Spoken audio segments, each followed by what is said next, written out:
Fish bomb.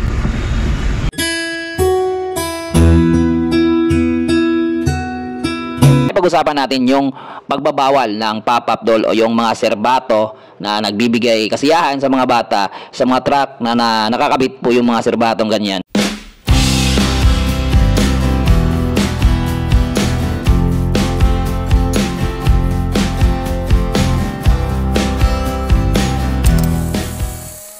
Sa mga bana, ayaw lang mo kasuko o ngay mo tutok nga lalaki sa inyong mga asawa.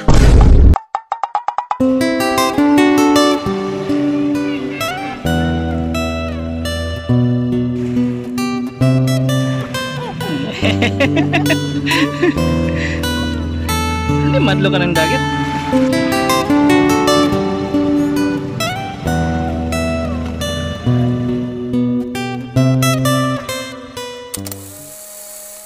Sa mga bana, ayaw lang mo kasuko o ngay mo tutok nga lalaki sa inyong mga asawa.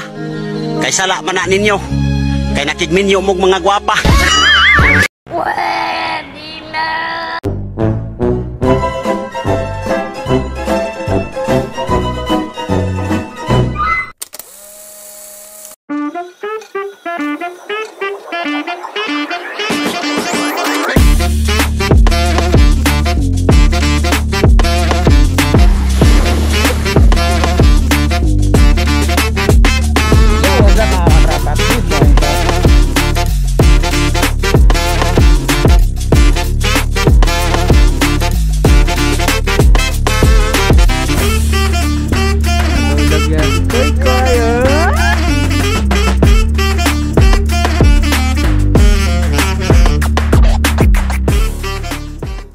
What's up? At isang mapagpalang araw po sa lahat mga amigo, mga amiga. So today medyo maulan. Hopefully okay kayo dyan at nasa mabuting kalagayan po kayo. So pasensya po kung hindi ako nakakagawa ng mga raw motovlogging wherein yun po talaga yung mga mostly na ginagawa ko sa mga long videos ko or long vlog na ginagawa ko. Yung pag-motovlog. So today dahil nga sa maulan, ito lang po muna ang ating gagawin sa araw na ito. Maghahatid tayo sa aking wife sa kanyang trabaho. And dadaan tayo sa mega flyover ng Tagum City na kung saan ay gusto kong magbigay sa inyo ng update kung ano ba makikita nyo sa mega flyover ng Tagum City ngayon na medyo maulan. And also pag-usapan din natin kung bakit pinagbabawal na ang pop-up doll o yung mga serbato na mapapasayaw ka. Pop-up doll!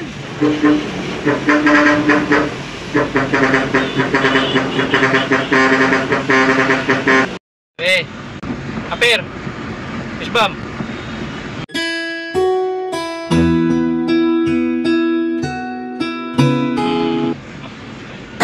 Every breath you take na lumilipad ay mahal ng Diyos. Hindi ko kupas every single day, every word you say, every game you play, every night you stay. I'll be watching you. Ang mga ibon na lumilipad ay mahal ng Diyos. Di kumukupas, huwag ka lang malungkot. Oh, praise the Lord. Every single day, every word you say, every game you play, every night you stay, I'll be watching you. Ang mga ibon na lumilipad ay mahal ng Diyos. Di kumukupas, huwag ka lang malungkot. Oh, praise the Lord. What's up? Mayong hapon dra kaninyo mga amigo, mga amiga no? So today, andito po kami sa mega flyover ng Tagum City dumaan. Kasama ko po ang aking anak na kung saan ay talagang gustong-gusto niya dumaan dito sa itaas po ng mega flyover. Kasi masaya siya kapag dumadaan kami dito sa itaas. So ganyan po makikita nyo dito kapag maulan sa araw na ito.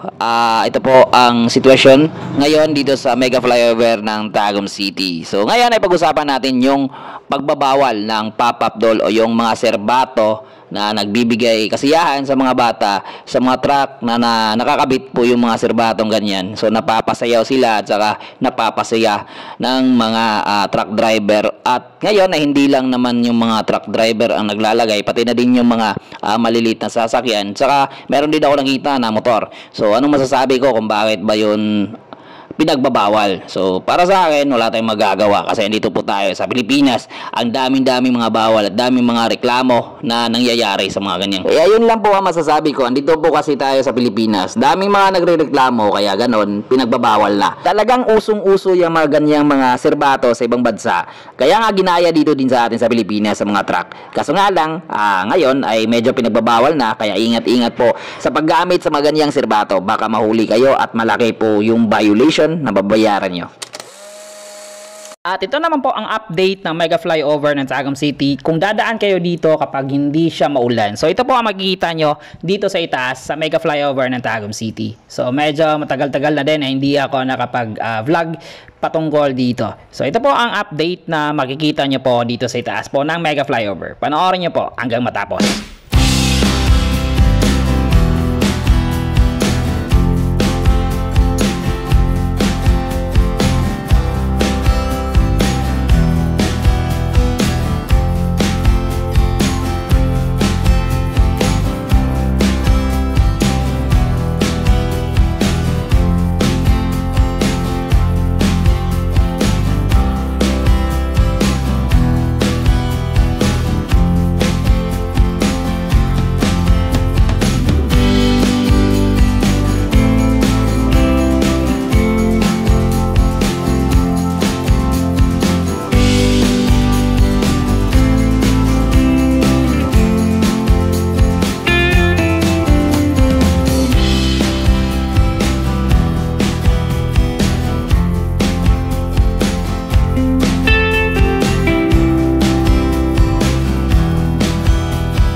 So ayun mga paps, tapos ko nang mawashing yung aking motor tsaka yung aking multicab.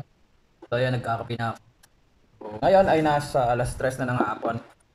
So mga ilang araw rin umuulan dito sa amin. Ngayon ay medyo hindi na ganon. Medyo sumikat na din yung araw. So ayun, kain lang din ako ng ito, ang tirang cake sa birthday ng uncle ko gabi. So ayan, pag bago ka pa lang dito sa aking YouTube channel, huwag kalimutang mag-like, share, and comment below, and also subscribe sa aking YouTube channel. Then click the bell para updated kayo sa mga bago nating uploads. So ayun lang po ang ating mga ginagawang simpleng vlog sa mga panahong ito. Kasi nga ayun, marami tayong mga obligation at saka kailangan nating atupagin. And once again, this is Ward Business Doc. Lagi nasasabi, always pray before you ride safe always, with your limit. God bless us all. Good assembly. Peace out. Bye.